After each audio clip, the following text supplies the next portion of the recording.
예레미야가 3장 19절부터 33절까지입니다.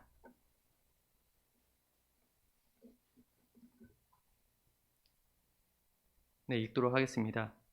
내 고초와 재난 곧 쑥과 담즙을 기억하소서. 내 마음이 그것을 기억하고 내가 낙심이 되오나 이것을 내가 내 마음에 담아 두었더니 그것이 오히려 나의 소망이 되었사옴은 여호와의 인자와 긍휼이 무궁하심으로 우리가 진멸되지 아니함이니이다.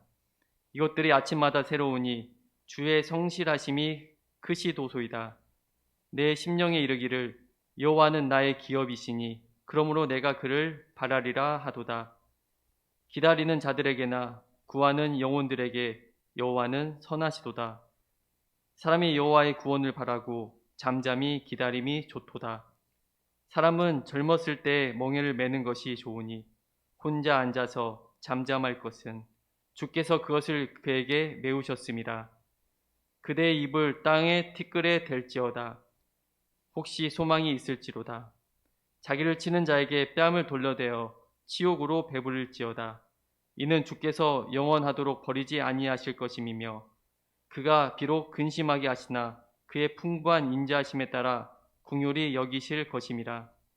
주께서 인생으로 고생하게 하시며 근심하게 하심은 본심이 아니시로다. 아멘. 네, 할렐루야.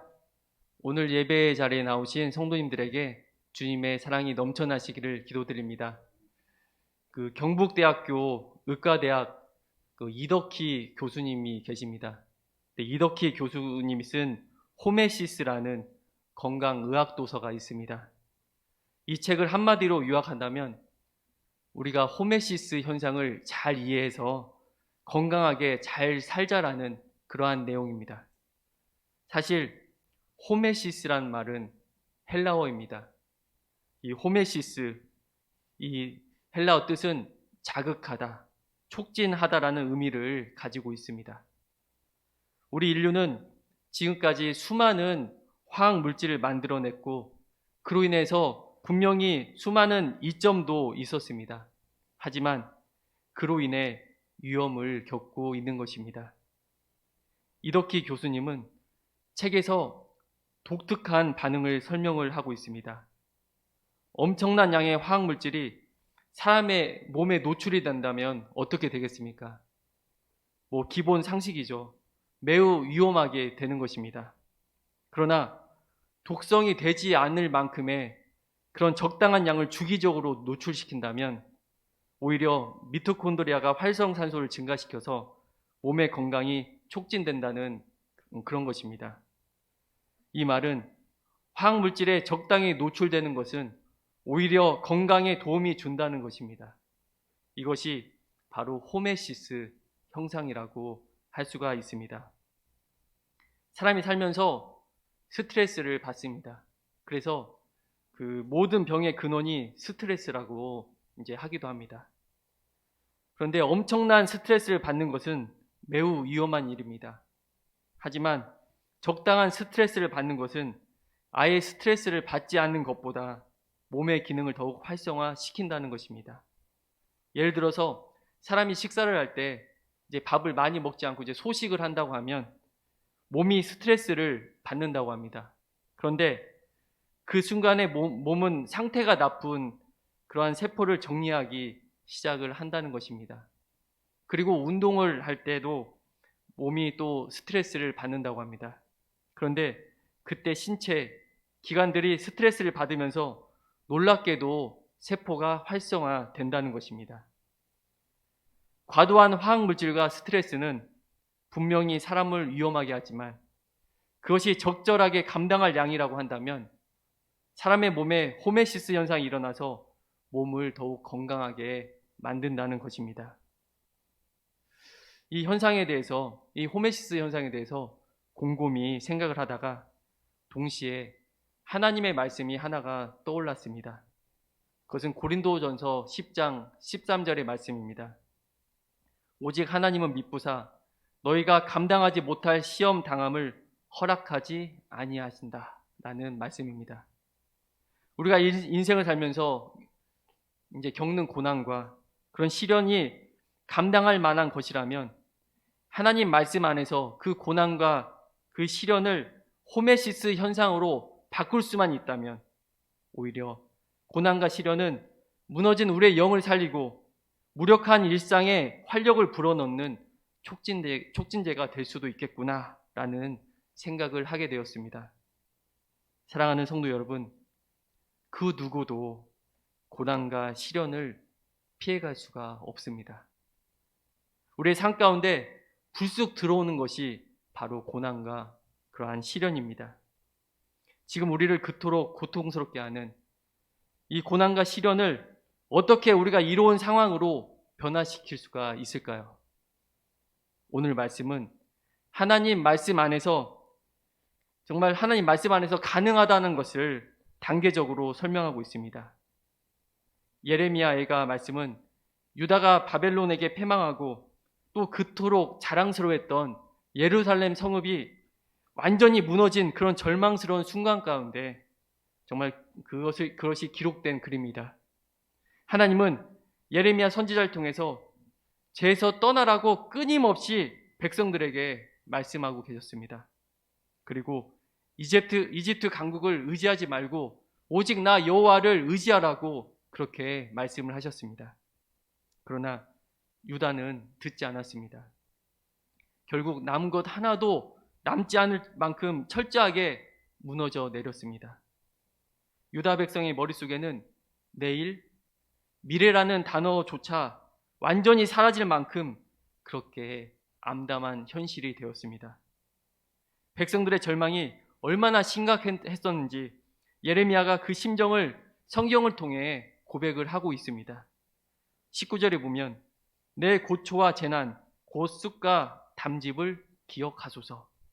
지금 남은 것이라고는 고통과 재난, 그리고 썩어 들어가는 마음뿐이라고 하나님께 고백하고 있는 것입니다. 유다가 겪고 있는 고난은 평소 하나님의 말씀을 거역하고 그리고 불의하게 살아왔고 또 세상의 힘을 의지해왔고 그러다가 당하게 된 그런 자업자득의 결과였습니다. 하지만 예레미야 선지자처럼 아무런 잘못도 없이 고난과 시련을 겪는 경우가 분명히 있다는 사실입니다. 이런 상황이 사실 더 어려운 거죠. 아무 잘못도 없는데 당하는 이런 고난들, 너무나 어려운 상황인 것입니다. 생각지 못한 병에 걸리고 지금 코로나 같은 이렇게 예상하지 못한 상황에 놓이게 되면 어떻습니까? 지금 이런 상황 가운데 소상공인들은 최대의 위기를 겪고 있는 것입니다. 그리고 취업 준비를 위해 최선을 다해온 우리 젊은이들, 정말 좌절하며 그 절망 가운데 정말 살아가고 있지 않습니까? 그리고 가족이 아파서 입원을 해도 만날 수 없는 이런 현실이 얼마나 절망적입니까?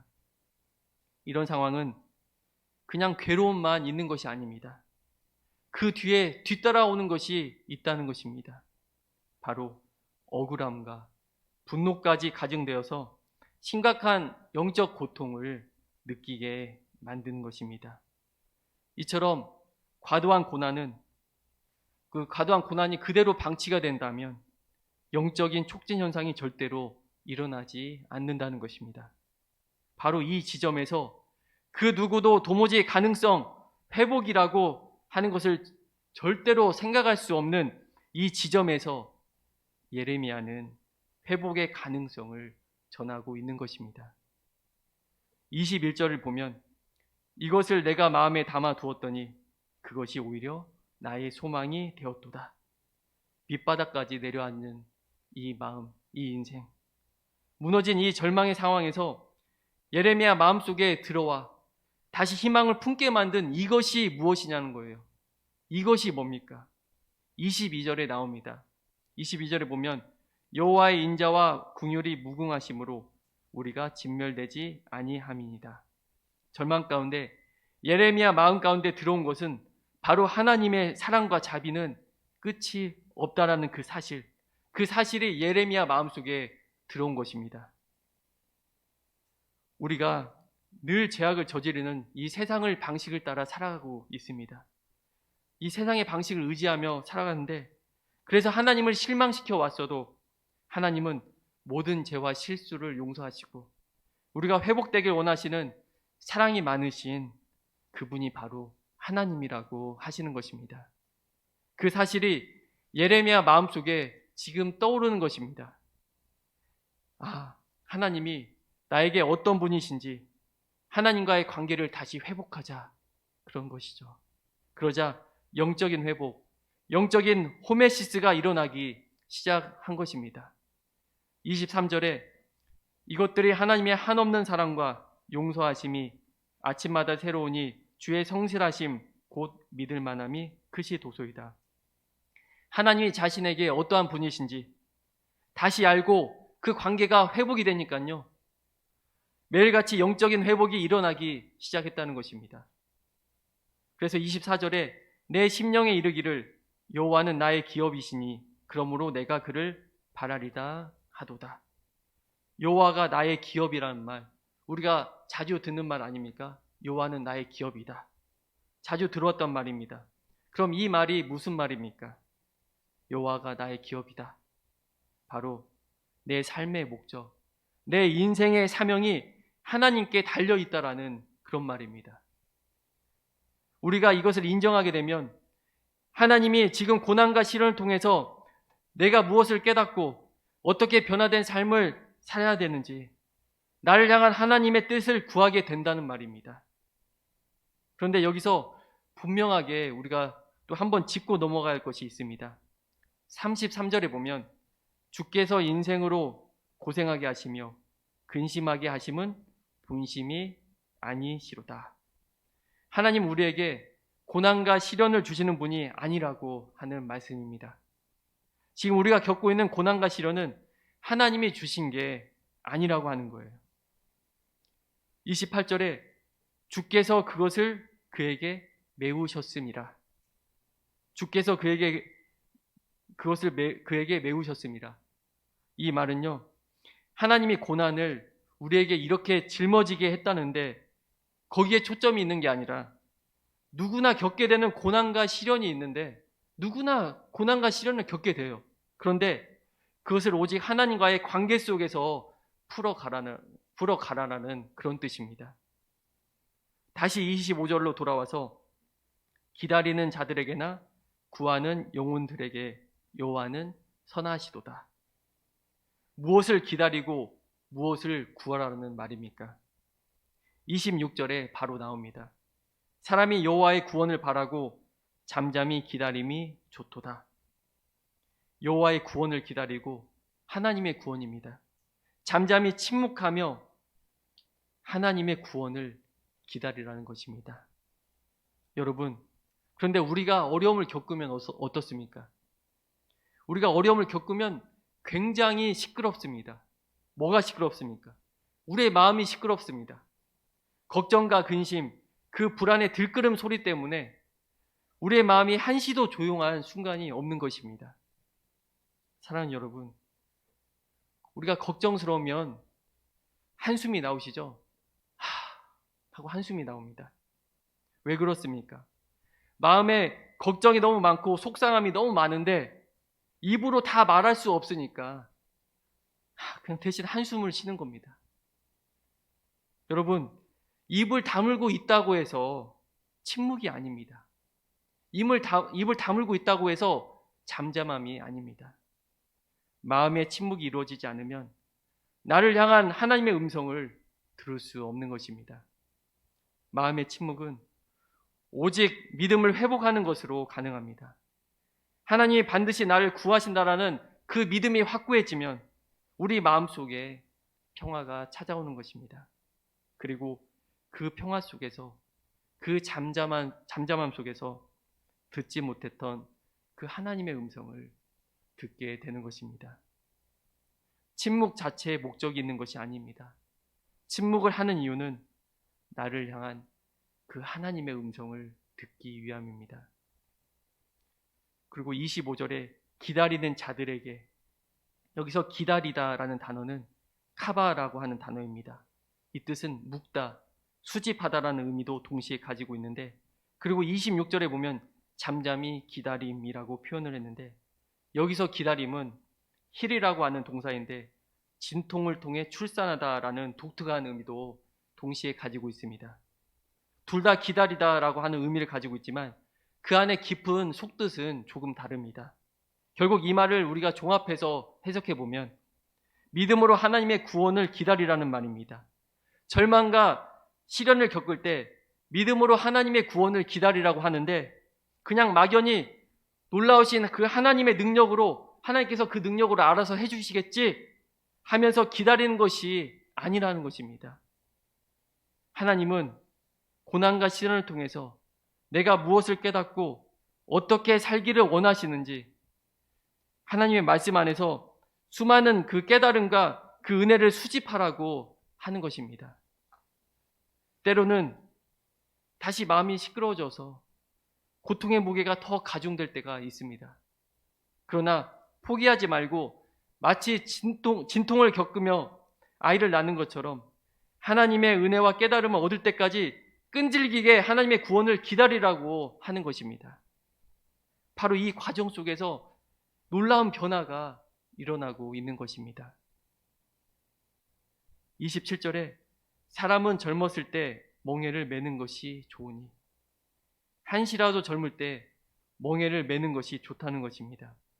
멍에가 좋다라고 말하고 있습니다.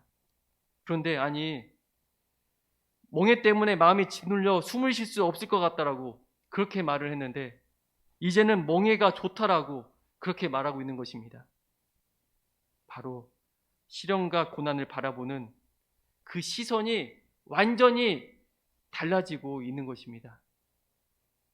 그 전에 바라봤던 시선, 그 시련과 고난을 바라봤던 그 관점이 이제는 완전히 달라진 것입니다. 우리는 예레미야에게 일어난 이런 영적인 이 변화를 절대로 놓치지 말아야 합니다. 바로 직전까지는 예레미야에게 영적인 촉진 현상이 일어날 수 없을 정도의 고난과 시련의 무게가 너무나 심각했습니다. 그러나 하나님과의 관계가 그리고 그 믿음이 회복되고 자신을 향한 하나님의 뜻을 알게 되면서 그때부터 이 고난과 시련을 자신에게 유익한 것이라고 보게 되었다는 것입니다. 여러분, 이렇게 이해하게 되었다는 거예요. 이제 그만큼 예레미야 선지자는 영적으로 성숙해지고 삶이 성장한 것을 보여주고 있는 것입니다. 이제 완전히 회복의 단계로 돌입하고 있습니다. 28절에 보시면 혼자 앉아서 잠잠할 것은 주께서 그것을 그에게 메우셨습니다. 마음이 불안해서 시끄러우면 우리가 자불안석입니다. 가만히 앉아있질 못합니다. 조급한 마음이 드니까 왔다 갔다 하면서 세상의 편법과 그리고 변칙을 사용하는 것이 어떨까? 그렇게 사용하는 것이 어떨까? 하는 그 유혹의 마음에 막 흔들리는 것입니다. 유다가 이집트의 힘을 빌리려다가 바벨론으로부터 더 크게 당한 사실 우리는 잘 알고 있습니다. 세상의 방식을 사용하려고 했던 것. 그러니 모든 고난과 시련은 하나님이 네가 짊어지라고 하시는 것임을 알아야 한다는 것입니다. 지금 네 앞에 있는 고난과 그 시련 다른 사람이 짊어질 수가 없어. 마치 내가 너에게 특별히 짊어지게 한 것 같이 네가 해결해야 될 고난과 시련이라고 하는 것입니다.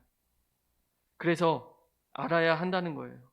내 식대로 그저 내 식대로 해결하라고 하는 그 마음을 내려놓으라고 하는 겁니다.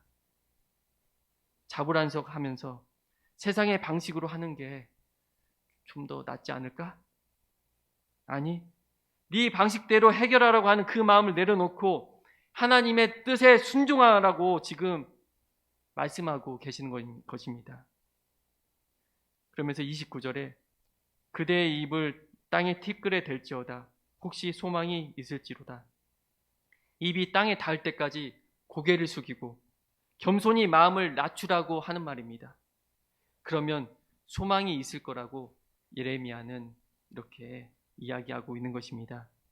입이 땅에 닿을 때까지 고개를 숙이고 겸손한 마음을 정말 더 낮춰서 하나님의 구원, 그 하나님의 손길을 기다리면 소망이 있다라는 이런 말인데 저는 지금 여기 사용되고 있는 소망이라는 이 단어를 보면서 정말 많이 놀랐습니다. 이 소망이라고 하는 히브리 단어, 티크바라고 하는 이 단어의 뜻이 뭐냐면 끈, 줄, 이런 의미입니다. 소망이 있을 것이다 했는데 끈, 줄이 있을 것이다 라는 것입니다.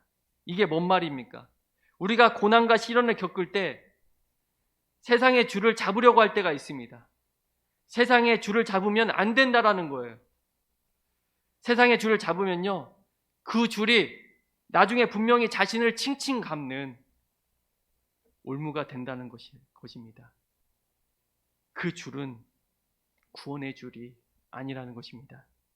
그 줄 말고 하나님의 줄, 하나님의 끈을 잡으라고 하는 것입니다. 그렇다면 하나님의 끈이 무엇일까요? 묵상을 해봤습니다. 막연히 동화처럼 하늘에서 내려오는 그런 끈? 끊어지지 않는 동화줄처럼 내려오는 것입니까? 우리를 구원해줄 하나님의 그 끈이, 하나님의 줄이 무엇일까요? 여러분, 하나님은 내가 절망을 경험하고 시련을 겪을 때 내 안에 숨겨져 있는 놀라운 그 잠재력과 그 줄을 이어줍니다. 시련을 겪기 전에는 내가 그런 능력이 있는 줄 몰랐어요. 그러나 하나님은 나의 잠재력과 줄을 이어주십니다.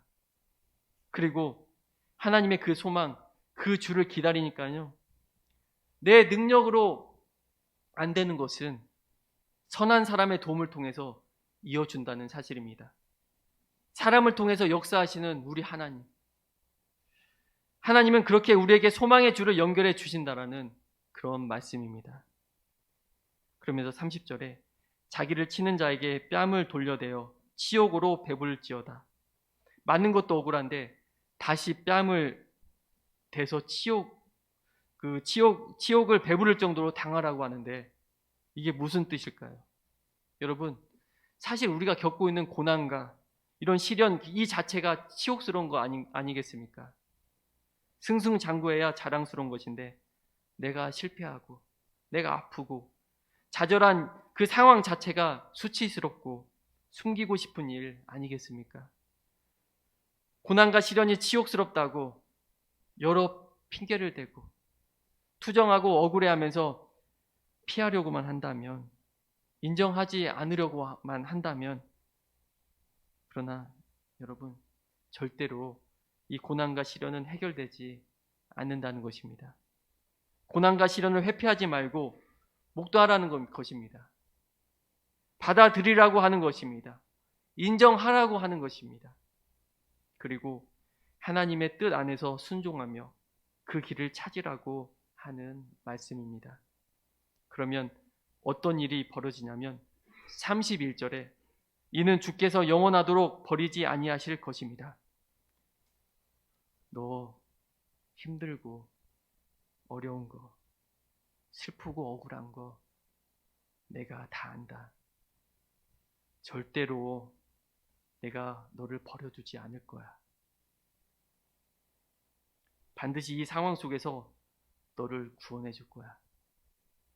맨 앞으로 돌아간다면 그 마음이 떠오르는 겁니다. 고난과 시련 속에서 예레미야 그 마음에 그게 떠오르지 않았겠습니까? 여기까지 왔어요. 그리고 하나님 그 약속을 지키신다는 말씀입니다. 그러면서 마지막 32절에 그가 하나님이시겠죠. 그가 하나님이 비록 근심하게 하시나 그의 풍부한 인자하심에 따라 긍휼히 여기실 것입니다. 하나님이 불쌍히 여기시고 반드시 우리의 고난과 시련을 해결해 주신다는 말씀입니다. 고난과 시련은 그 누구도 피해갈 수가 없습니다. 여러분, 세상에 줄이 있지 않습니다. 답이 있지 않습니다. 피한다고 피해지지가 않습니다. 고개 돌리지 마시기 바랍니다. 답은 하나님께 있습니다. 하나님께 시선을 고정하시기 바랍니다.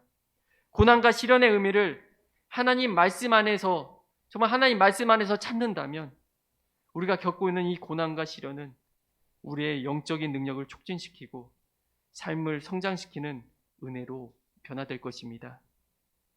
하나님의 말씀 안에서 놀라운 은혜와 성장을 이루시는 여러분의 인생, 그리고 여러분의 가정, 여러분의 자녀들, 여러분 모두가 되시길 주님의 이름으로 기도드립니다. 기도하겠습니다. 사랑이 많으신 하나님 아버지, 주님을 찬양합니다. 그 누구도 고난과 시련을 피해갈 수가 없습니다. 이러한 고난과 시련이 찾아왔을 때 그저 낙담할 것인가? 세상의 줄을 잡으려고 부단히 노력할 것인가? 아니, 이럴 때 고난과 시련의 의미를 하나님의 말씀에서 찾게 하옵소서. 그리고 주님을 바라보게 하여 주옵소서. 이 고난이 우리의 영적인 능력을 촉진시키고 삶을 성장시킨다는 믿음을 갖게 하여 주옵소서. 그럴 때 우리의 삶이 은혜로 변화될 것을 확신합니다.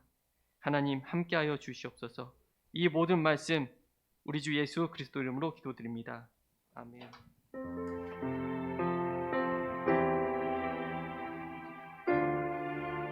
우리가 고통 가운데 있을 때 그 고통의 의미를 다시 한번 생각하며 하나님을 바라보며 나갈 때 그 고통이 우리를 새롭게 하시는 하나님의 큰 섭리 가운데 있음을 믿음으로 고백합니다. 우리가 약할 때 하나님을 더 의지하며 나갈 때 우리에게 나타나는 고난과 시련이 오히려 우리를 강하게 하시는 하나님의 섭리임을 발견하게 될 줄로 믿습니다. 우리의 삶 속에 어려움이 있을 때 더욱더 주님을 바라보면서 그 주님과 동행할 수 있는 우리가 되길 바랍니다. 함께 찬양합니다. 약할 때 강함 되시네 나의 보배가 되신 주 나의 모든 것 주 안에 있는 보물을 나는 포기할 수 없네 주 나의 모든 것 예수 어린 양 예수 어린 양 존귀한 이름 예수 어린 양 존귀한 이름 십자가 죄사하셨네 십자가 제사하셨네 주님의 이름 찬양해 주 나의 모든 것 쓰러진 나를 세우고 나의 빈잔을 채우네 주 나의 모든 것 예수 어린 양 존귀한 이름 예수 어린 양 존귀한 이름 예수 어린 양 예수 어린 양 존귀한 이름 예수 어린 양 존귀한 이름 우리가 살아가다 보면은 참 많은 시련과 고통이 닥쳐올 때가 있습니다. 요즘 또 코로나라는 참 생각지도 못했던 어려움 때문에 말 못할 여러 어려움 가운데 있는 많은 분들이 있을 것 같습니다. 우리 삶 속에서 찾아오는 이런 고통을 우리는 피할 수 없습니다. 우리가 이 고통과 시련을 부딪혀 싸워야 됩니다. 근데 여러분 우리에게 찾아오는 그런 고통과 시련을 우리는 이길 수가 있어요. 능히 이겨낼 수가 있습니다. 그런데 내 힘으로 하는 것이 아니라 주님을 바라보면서 하나님 의지하면서 나가면 우리에게 어떤 시련과 고통이 찾아오더라도 우리는 그것을 능히 이길 수 있을 줄로 믿습니다. 괴롭고 힘들 때일수록 더 우리가 주님을 바라봅시다. 하나님을 바라봅시다. 우리 삶 속의 고통과 시련을 통해서 주시는 하나님의 큰 섭리를 발견하게 될 줄로 믿습니다. 함께 찬양합니다. 괴로울 때 주님의 얼굴 보라, 평화의 주님 바라보아라. 세상에서 시달린 친구들아, 위로의 주님 바라보아라. 눈을 들어 주를 보라, 눈을 들어 주를 보라. 내 모든 염려 주께 맡겨라. 슬플 때에 주님의 얼굴 보라. 사랑의 주님 안식 주리라. 힘이 없고 내 마음 연약할 때 능력의 주님 바라보아라. 주의 이름 부르는 모든 자는 힘주시고 늘 지켜주시리. 눈을 들어 주를 보라. 내 모든 염려 주께 맡겨라. 슬플 때에 주님의 얼굴 보라. 사랑의 주님 안식 주리. 다시 한번 잘 눈을 들어 주를 보라. 눈을 들어 주를 보라. 내 모든 염려 주께 맡겨라. 슬플 때에 주님의 얼굴 보라. 사랑의 주님 안식 주리라. 이 시간 우리 함께 기도하겠습니다. 고통과 아니면 말 못할 어려움으로 지금 고통 속에 있는 사람이 있습니까? 지금 여러 가지 어려움 때문에 어찌할 바를 몰라 방황하고 있는 사람이 있습니까? 오늘 주님 말씀하십니다. 주님을 바라보라. 하나님을 바라보라. 이 시간에 우리 주님, 나의 모든 고통과 어려운 문제들을 주님 앞에 내려놓습니다. 주님, 이 모든 고통 속에서 주님이 주시는 안식과 평안을 누리며 살 수 있게 하옵소서. 우리 다 같이 통성으로 기도하겠습니다. 아버지 하나님, 이 시간에도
다시 한번 고백합시다. 눈을 들어 주를 보라.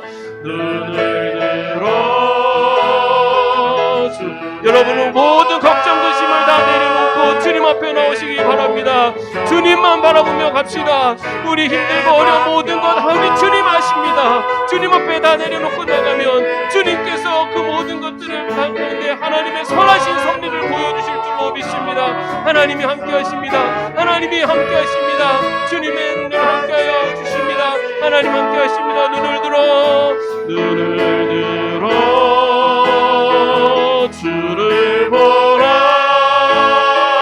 내 모든 염려 주께 맡겨라.